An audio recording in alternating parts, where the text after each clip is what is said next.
Ayon po sa isang Russian legend, mayroon pong isang magsasaka na binigyan ng pagkakataon na makakuha ng maraming lupa sa kung kaya niyang saklawin o palibutan sa pamamagitan ng pagtakbo sa isang buong araw. At bilang paghahanda, yung magsasaka ay nagplano ng mabuti. Siya ay pinaghandaan niya yung kanyang pangangatawan. Kumain siya ng tama, siya ay nagpalakas. Pinag-aralan niya din yung ruta kung saan siya dadaan upang ang matatakbuhan niya ay yung pinakamalawak at pinakamalaking lupain. Nag-strategize siya kung paano niya ito gagawin at ano ang gagawin niya kapag merong mga dumating na pagsubok habang ginagawa niya ang pagtakbo. Dumating yung araw kung kailan sisimulan na yung kanyang pagtakbo.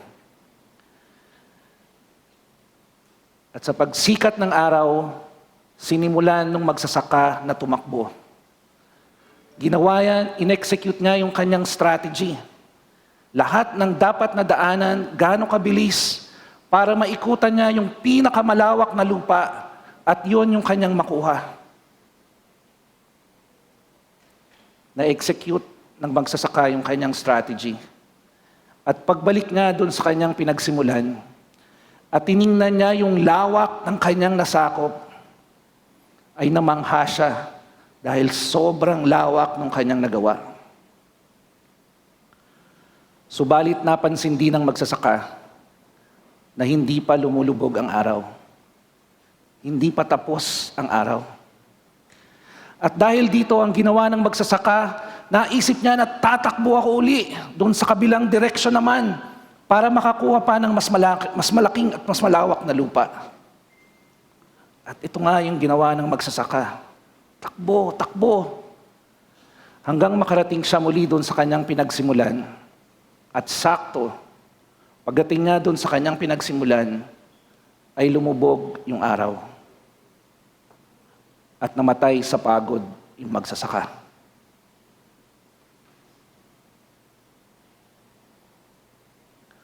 Ito ay larawan ng futility o kawalan ng pamumuhay ng tao. Tayo ay makakakuha ng mga kayamanan, ngunit hindi natin ito ma-enjoy. Nagtatrabaho tayo para sa kayamanan, pero pagkatapos nito, wala. Nakakakuha tayo ng mataas na edukasyon, ngunit ganun pa din, miserable yung ating buhay. Ano nga ba yung silbi ng buhay? What is the point of living? Good morning! Kumusta po kayo?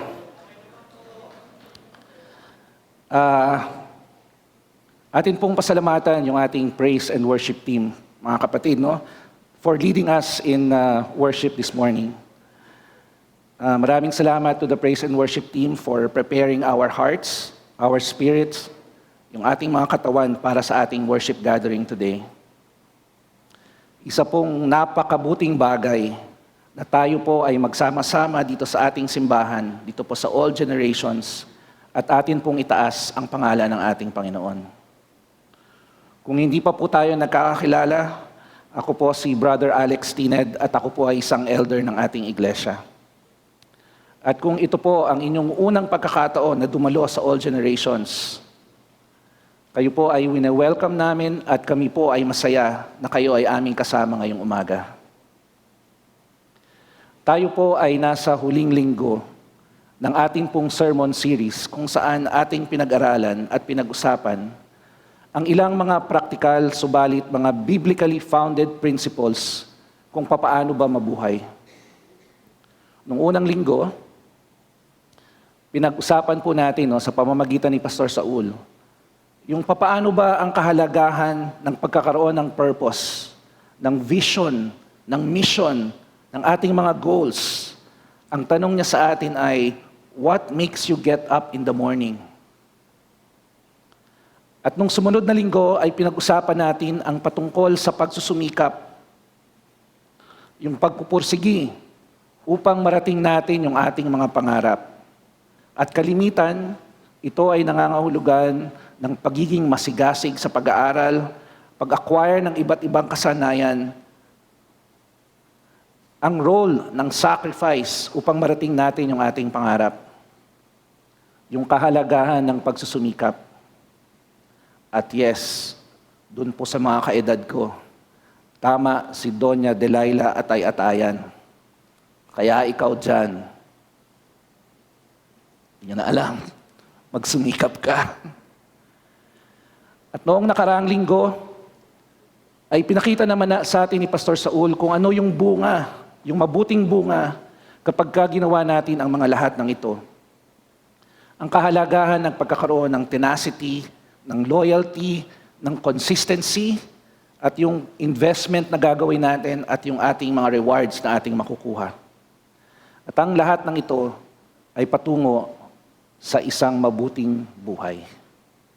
Patungo sa isang excellent life. Ang reality, mga kapatid, ay ang bawat isang tao na nasa lugar na ito, tayong lahat ay passionate para maka-experience ng isang buhay na truly fulfilling. Lahat sa atin ay walang sawang naghahanap upang maka-experience ng isang buhay na punong-puno ng pag-ibig, ng kasiyahan, ng kapayapaan, ng adventure, at ng pleasure. Lahat tayo gusto natin yan. A few years ago, I came across a ruler, isang sukatan, na ang tawag ay the scale of life. Yung sukatan daw ng buhay. At dito sa scale na to, na scale from 1 to 10, ay tinatanong niya na kung yung 10, yung pinakamataas, ibig sabihin, yan ang pinaka-fulfilled life.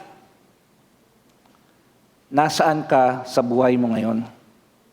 Ikaw ba ay below 5, unhappy, o above 6, na medyo masaya? Mga kapatid, in your mind, sagutin nyo nga itong tanong na to. Nasaan kayo from 1 to 10?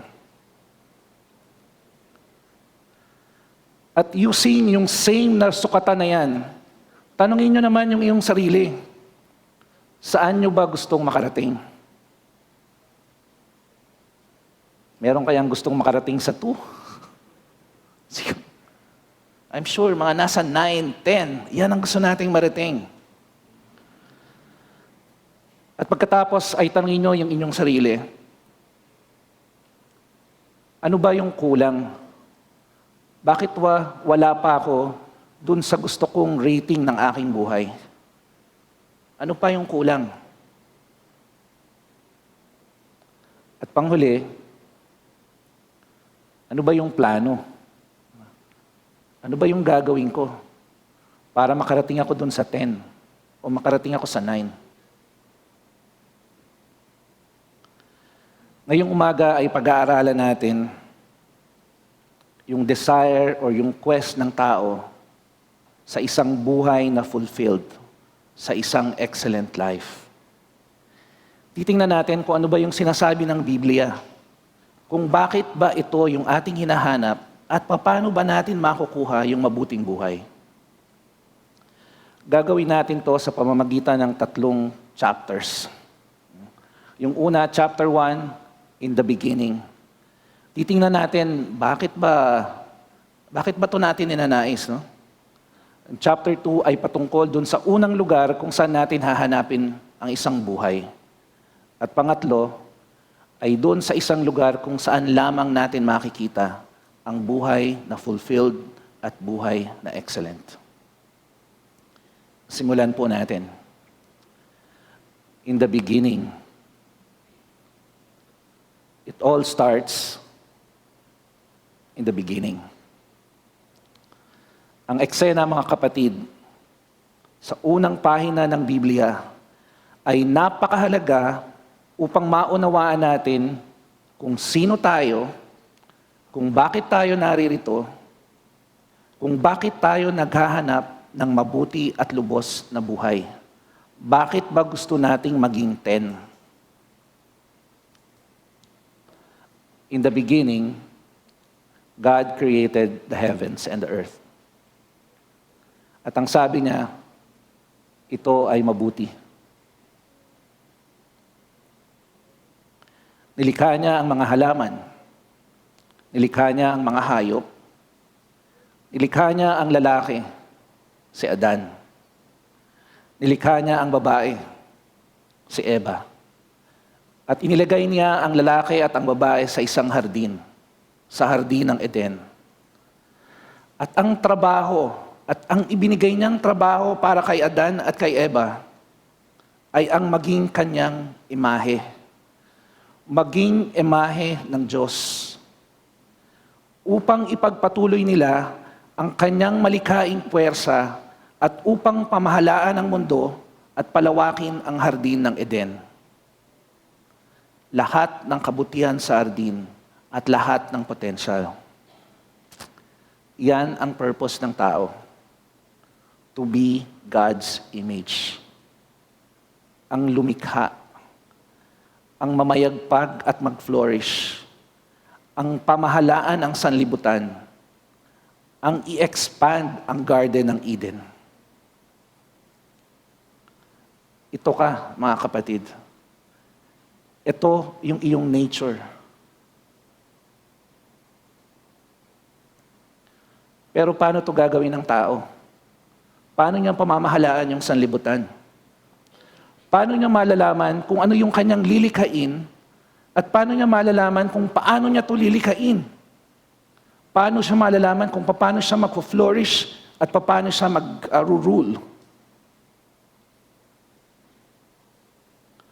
Ang tao, para maging katulad ng Diyos, para maging katulong ng Diyos,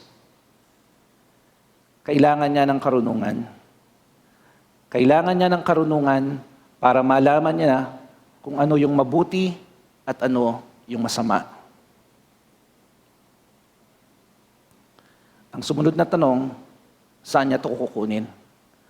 Paano makukuha ng tao yung karunungan para malaman niya kung ano yung mabuti at masama? Maaaring kunin to ng tao sa pamamagitan ng pagkuha doon sa puno ng kaalaman ng mabuti at masama na sinabi ng Diyos na huwag kang lalapit dyan, huwag kang kukuha dyan at huwag mong kakainin yan. O hindi kaya, maaaring ang tao ay magtiwala sa utos ng Diyos at mamuhay ayon sa kanyang karunungan. Yan, mga kapatid, ang ating choices. Yan ang core choices na pinamumuhay natin araw-araw.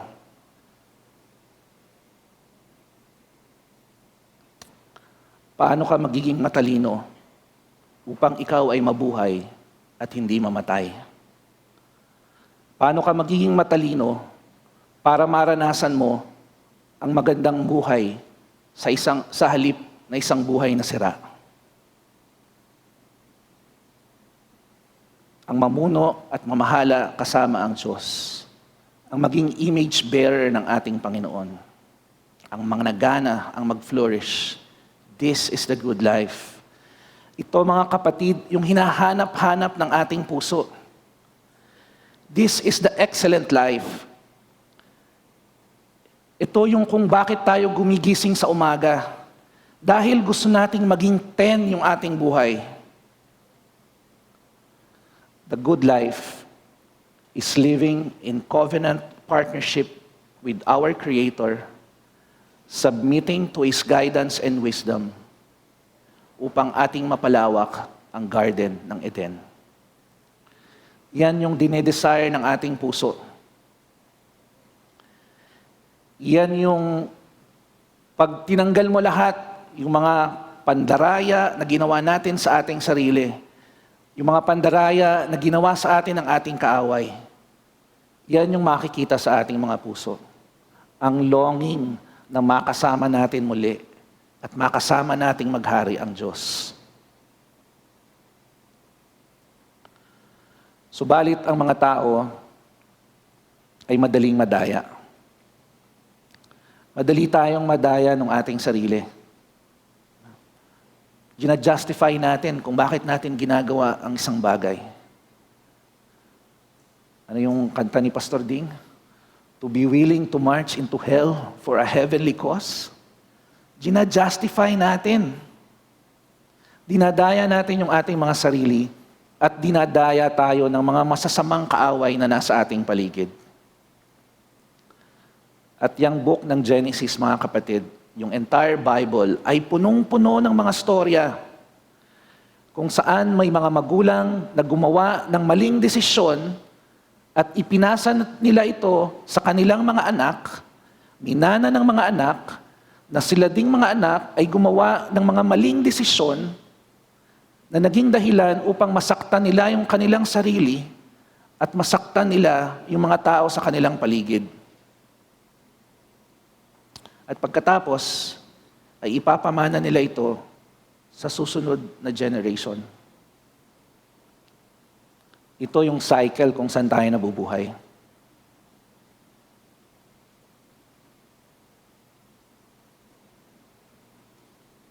Ito yung drama ng Garden of Eden. Ito yung drama na gumaganap sa bawat aklat ng Biblia. Ito yung drama ng sarili mong buhay. If you think about it, yung buhay mo, kapatid, ay story ng Garden of Eden.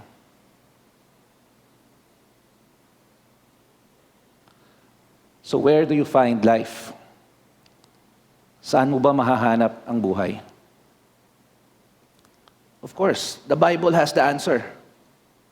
And this morning, I will go back to my best friend Solomon to find answers. Ayon kay Solomon sa aklat ng Ecclesiastes, mayroong 2 lugar lang kung saan ka pupunta upang maghanap ng buhay. Subalit isa lang sa 2 lugar na to ang maaaring makapagbigay sa iyo ng excellent life, ng isang mabuting buhay. Isang buhay na nandun sa 9.9 at 10 ng scale of life. Si Solomon, mga kapatid, ang most likely na sumulat ng Ecclesiastes. At para po maliwanag, marami pong ibang scholars na nagsasabi na hindi daw si Solomon. Subalit, I personally believe, ayon po sa aking mga pagbabasa, na si Solomon ang sumulat ng Ecclesiastes. At sinulat ito ni Solomon nung siya ay nandun na sa advanced stage ng kanyang buhay. Na siya ay great-great-grandfather na. At parang siya ay nakikipag-usap sa kanyang mga grandchildren at sinasabi niya yung mga storya ng kanyang buhay. At ipinapangaral niya kung ano ba yung kanyang natutunan at nagbibigay siya ng advice para tayo ay mabuhay ng tama. Parang sinasabi niya, Apo, papunta ka pa lang, pabalik na ako. Kaya pakinggan natin si Solomon. Dahil sa Ecclesiastes, kung hindi nyo pa ito nababasa, madidiscover nyo na si Solomon ay sobrang passionate sa kanyang natutunan at nais niyang sabihin sa atin upang tayo din ay matuto dun sa kanyang experience.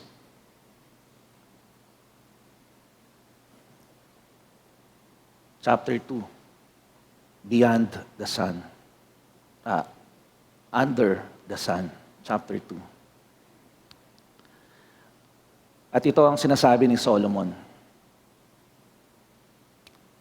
Meaningless. Meaningless. Ang natutunan ni Solomon, walang kabuluhan. Ang lahat daw ng bagay sa ilalim ng araw ay walang kabuluhan.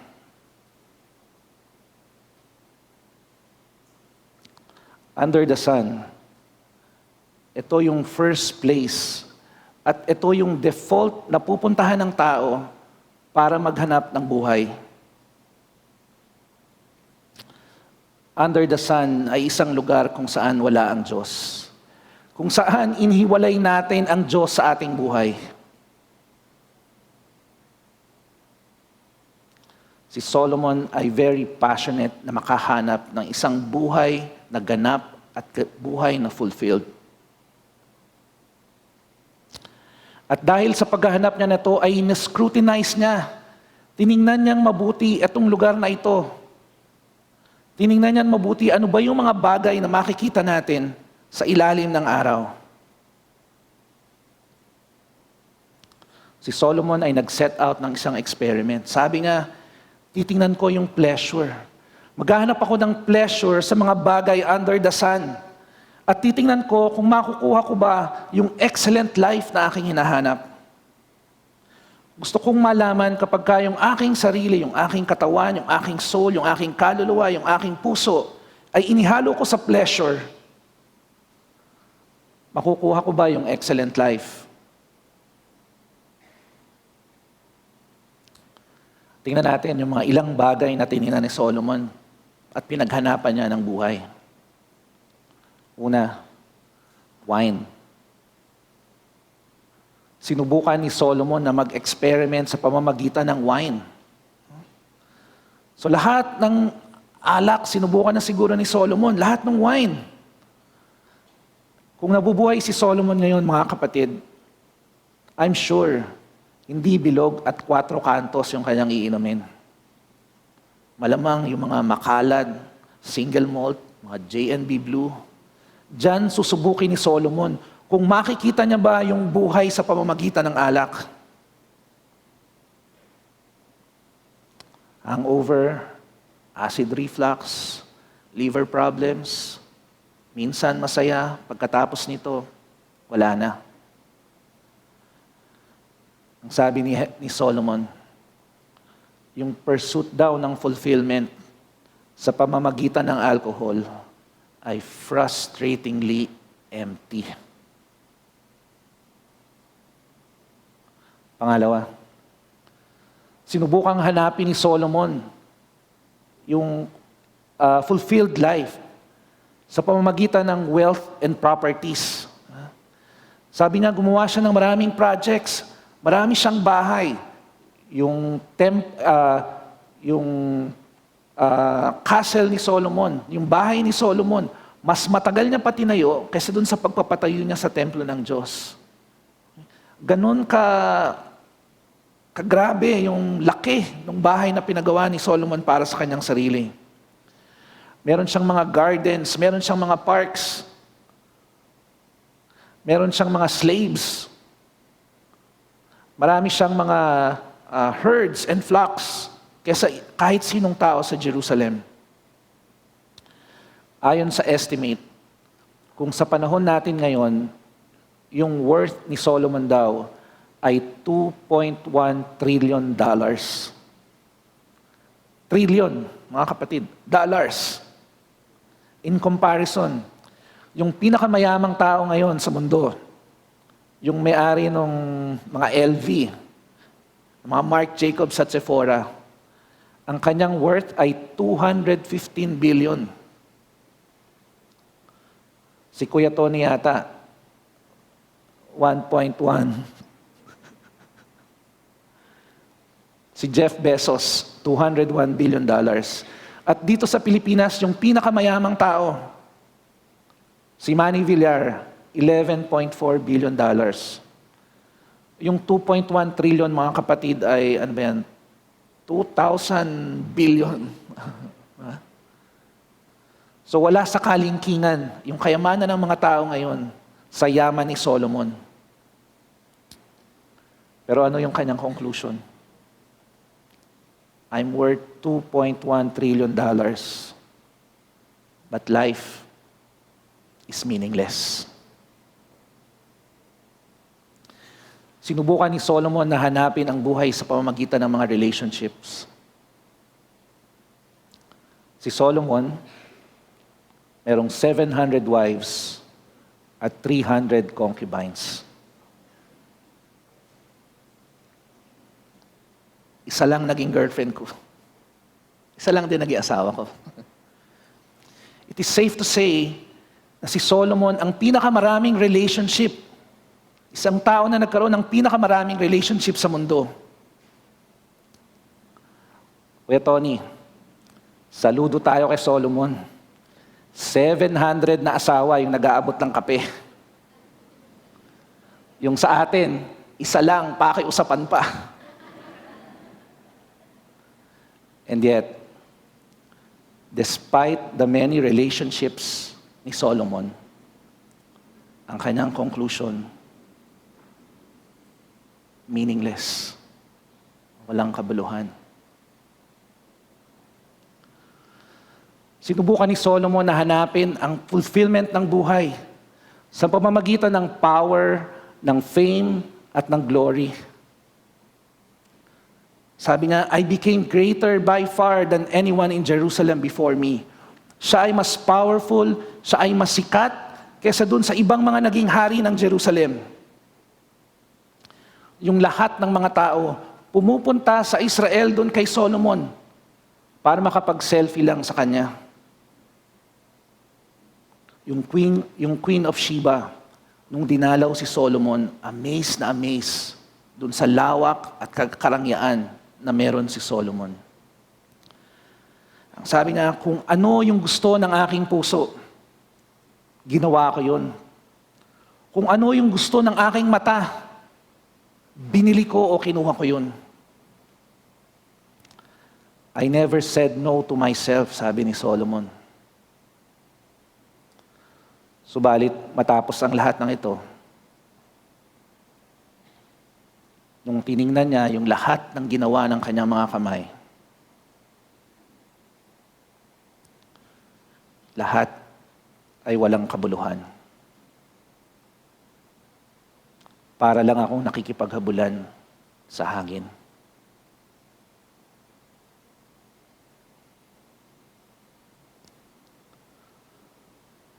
Sabi ni Solomon, sinubukan ko yung pleasure. Hinanap ko sa lahat ng bagay na ito. Pero wala, kulang pa rin. Yung buhay, it's frustratingly empty. Nagtrabaho ako, di ba? Para makarating dito sa lugar kung nasaan ako. At nung maramdaman ko na para bang nasa akin na ang lahat, na-realize ko na yung isang bagay na aking hinahanap at nais kong marating ay wala pa rin sa akin. Isang truly fulfilling life. Sabi nga, dumating ako dun sa dulo ng aking buhay. Subalit ang aking buhay ay frustratingly empty. Dun sa mga kabataan na nandito, alam niyo ba kung bakit yung pleasure ay frustratingly empty? Dahil yung pleasure ay nagde-demand ng more pleasure. The more you have, the more you want. Ganyan ang buhay. Nakapasok ka na sa trabaho, gusto mo pang ma-promote. Nung umpisa, nagbabike ka lang. Sabi mo, magsisikap ako, bibili akong motor. Nagsikap ka, makabili kang motor. Hindi. Sisikap ako, bibili ako kotse. Nagsikap ka, nakabili ka kotse. Second hand nga lang. Hindi. Sisikap pa ako, gusto ko brand new. Sikap ka, bili ka ng brand new. Susunod, bibili ka ng helicopter. Pupunta ka sa Tarlac. But pleasure always demand more pleasure. Ganyan ang buhay. Subalit hindi nagtapos yung experiment ni Solomon dyan. Ang sabi niya, sawa na ako. Sawa na ako dyan sa mga kaaliwan ng buhay. Ngayon naman, susubukan kong maging matalino. Diba? Sabi niya, maglalay low na ako. Diba? Magre-relax na ako. Hindi na ako maghahanap at susubukan ko naman na gumawa ng mga mabubuting bagay. Gusto kong maging matalino.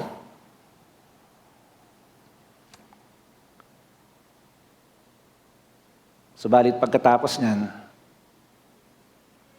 pag nagbasa kayo sa Ecclesiastes, sasabihin niya, yun daw matalino at saka yung walang alam, pareho lang ng kasasapitan. The fate of the fool will overtake me also. Ang sabi niya, yung matalino at saka yung walang alam, pareho makakalimutan.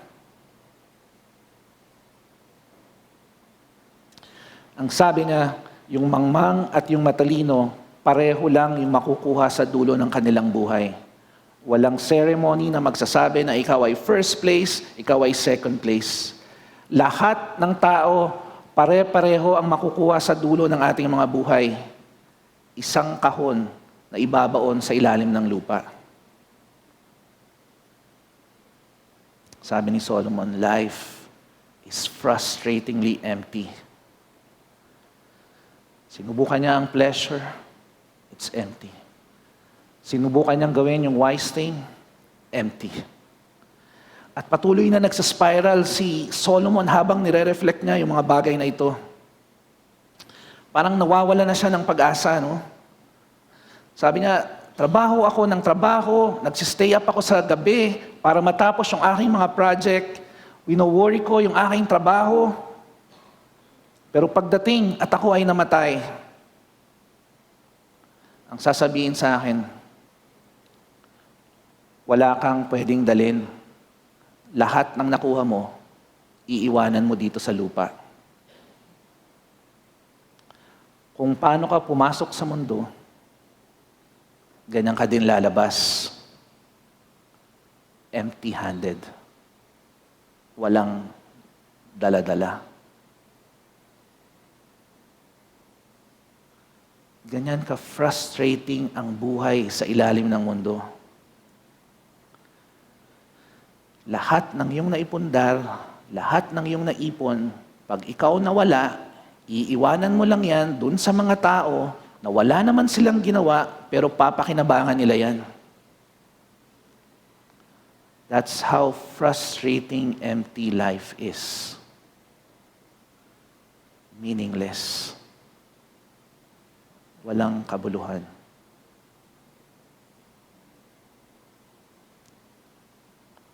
Si Solomon, binibuild niya yung pressure ng despair sa ating mga puso habang binabasa yung Ecclesiastes. Binibuild niya yung despair na lumalabas dahilan sa pagbibigay natin ng ating pag-asa dun sa mga bagay na nasa mundo. Gusto ni Solomon na tayo ay maging uncomfortable. Gusto niya na tayo ay maging miserable para pag nilayo natin yung ating paningin. Palayo dun sa mga bagay na nasa mundo at tumingin tayo beyond the sun, ay makikita natin yung tunay na buhay. Ang sabi niya, matuto kayo sa aking pagkakamali. Nasa akin na ang power, nasa akin na ang significance, nasa akin na ang relationships, ang money, ang possession, ang importance. Ako ay isang celebrity. Sinubukan ko na lahat. Ngunit parang nakikipaghabulan ako sa hangin. Ang buhay ay frustratingly empty. Matuto tayo kay Solomon. Mga kapatid, hanggat hindi natin nakikita kung ano ang katotohanan sa mga bagay na nasa mundo,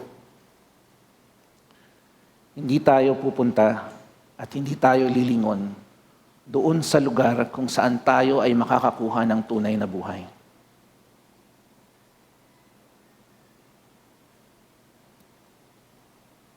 Solomon wants us to look to Jesus Christ. Solomon wants us to look beyond the sun. Ang sabi ni Jesus sa John 10 verse 10, the reason I came from beyond the sun, bakit siya bumaba sa lupa, bakit siya bumaba mula sa langit at pumunta dito sa lupa? Upang ikaw ay bigyan ng buhay. Upang ikaw ay magkaroon ng fulfilled life. Para dun sa mga tao na mauunawaan nila na ang buhay ay hindi makikita dito sa mundo. Kung gusto nyong maka-experience ng isang truly fulfilling life, kailangan nyong tanggalin yung tingin ninyo sa mga bagay na nasa mundo at tumingin beyond the sun. You need to look to Jesus.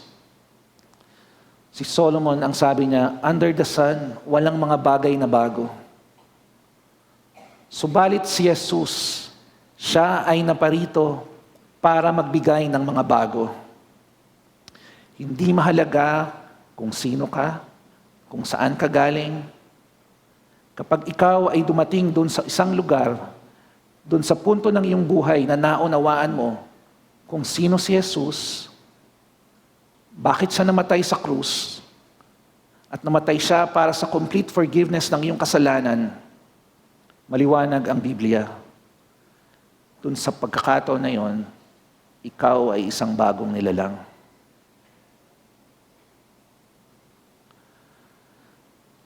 Maring ang ilan sa inyo ay naghahanap at desperado sa isang fresh start. Ang ating Panginoong Hesus ay nagbibigay ng bago. Maring ikaw ay isang Kristiyano at naniniwala kay Jesus. Subalit marami kang daladalang guilt o kaya shame o regret sa iyong puso. Ang sabi ni Jesus, "My mercies are new every morning." Kaya ngayong umagang ito, baka ito ang kailangan mong marinig. Kapatid, yung mercy ng ating Panginoong Hesus, bago kada umaga. Darating yung araw na yung ating mga buhay ay mapupunta doon sa isang araw kung tayo ay haharap ng harapan kay Jesus at makakasama natin siya doon sa langit. Si Jesus ay passionate na i-build yung ating anticipation para sa araw na yan. Siya ay passionate para bigyan ng kahulugan yung lahat ng bagay. Dahil kay Jesus, yung mga pera at saka yung mga pag-aari ay hindi kailagang maging dahilan upang ikaw ay mabuhay. Yung mga pera at mga pag-aari ay mga regalo mula sa Diyos na gagamitin natin para ating i-enjoy yung ating buhay at para i-bless natin yung ibang tao. Dahil kay Jesus Christ, yung power at yung fame ay hindi kailangang maging dahilan para gumising ka sa umaga. Yung power at yung fame ay regalo lang mula sa Diyos na ibinibigay sa atin para maging isang plataforma para maipakita natin yung kanyang grace, yung kanyang mercy, at saka yung kanyang love. Because of Jesus Christ, hindi natin kailangang ilagak yung ating pag-asa dito sa mga regalong ito para sa fulfillment ng ating buhay. Kung hindi ating ibigay at ilagak yung ating pag-asa sa giver ng mga regalong ito. So, mamaya, pag kayo nag-lunch, at nakaramdam kayo ng masarap at busog na experience, mga kapatid, yung kasarapan at experience na yan ay hindi pa yung pinaka sa lahat ng experience na mararanasan mo. Yan ay pansamantala lamang. At dapat marinig mo na sinasabi sa iyo ni Jesus, "Anak, darating yung araw na yung pinakamalalim na pangangailangan at pagdanais ng iyong puso ay aking isa-satisfy dahil ako ang tinapay ng buhay." At pagka ikaw ay humaharap sa isang hindi magandang parte ng iyong buhay, kapag ka may problema na tila bang pasan-pasan mo ang mundo, o kaya ang mundo ay gumuguho sa iyong harapan, mga relasyon na nasira, mga negosyong nalugi, meron kang karamdaman, o may mga sakuna na nangyari sa iyo, dahil kay Jesus, yung mga problemang ito ay hindi ang dulo at hindi ito ang istorya ng iyong buhay. Dahil kay Jesus, darating yung araw kung saan papahirin niya yung bawat luha sa ating mga mata, hindi na magkakaroon ng kamatayan, hindi na magkakaroon ng pagluluksa at pagtatangis, at kahit kirot ay hindi na natin mararanasan. Imagine mga kapatid, yung satisfaction at yung fulfillment kung tayo ay mabubuhay ayon sa sinasabi ng ating Diyos. If we choose to find wisdom from God and not from our own understanding, pagdating natin sa langit at sasabihan tayo ng ating Panginoon, "Well done, good and faithful servant." The world is a mess. But life is possible. Joy is possible. Fulfillment is possible. But you have to look to God, who is beyond the sun, to find life. Where will you look to find life? There are only two options. Under the sun, where there is death, or beyond the sun, to Jesus Christ. My hope is that you will look to Jesus. Let us bow our heads and pray together.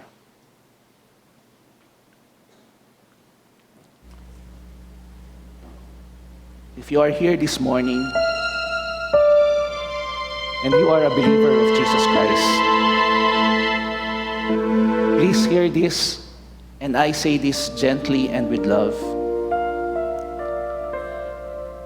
Sa aking palagay, isa sa mga dahilan kung bakit yung ating pamilya, kung bakit yung ating mga kaibigan, yung ating mga kapitbahay, o yung ating mga katrabaho ay hindi naniniwala doon sa pinapatutuon natin patungkol kay Jesus, ay dahil tayo mismo, tayong mga Kristiyano, tayo ay nagpapakita ng higit na malaking interes doon sa kanilang mga Diyos. We express too much interest in money, in relationship, in significance, in possessions, and in power. Bilang mga anak ni Jesus, alam natin na yung buhay ay makikita lang natin beyond the sun. Doon lang tayo makakakita ng tunay na satisfaction. Kung kaya't yung ating buhay ay dapat na iba. Dapat iba yung buhay natin. Kung ikaw ay anak ni Jesus, at ginagawa mong Diyos ang ibang tao o ang ibang mga bagay, i-invite kita in this moment to confess to God and to repent and say, "Jesus, forgive me. Jesus, forgive me, and I want you to be my God." Kung ikaw ay nandito at wala ka pang relasyon kay Jesus, ang bawat isang tao ay nagkakaroon ng relasyon kay Jesus kapag dumating yung isang moment sa kanilang buhay, na-realize nila kung sino si Jesus at ano ang ginawa ni Jesus para sa kanya. Na si Jesus ang Diyos at siya ay bumaba mula sa langit sa kapatawaran ng iyong kasalanan at upang ikaw ay magkaroon ng buhay. Kung wala ka pang relasyon sa ating Panginoon, the best thing you can do this morning is to look beyond the sun. Look to Jesus and tell Jesus that you want Him to be your Savior and you want Him to lead you to a life that is full. And as we continue to reflect on the message this morning, as we bow our heads and praise, the praise and worship team is going to lead us in a song.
Please rise and receive the blessing from the Lord. The grace of the Lord Jesus Christ and the love of God and the fellowship of the Holy Spirit be with you all. Amen, amen, and amen.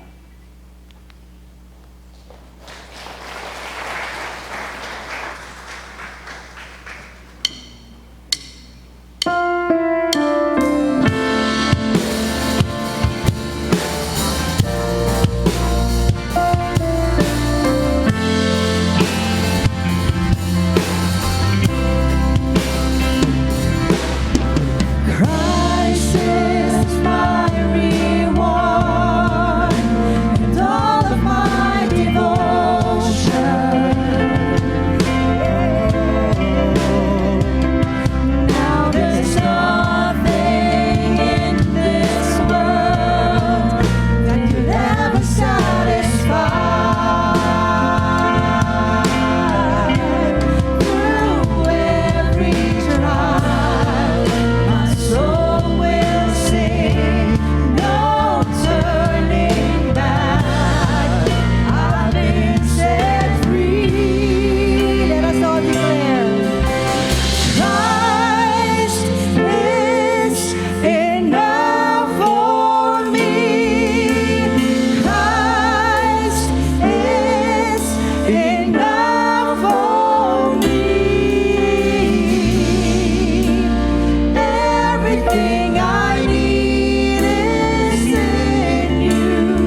mga puso that Christ is enough for us. Magandang umaga po sa inyong lahat. God bless us all.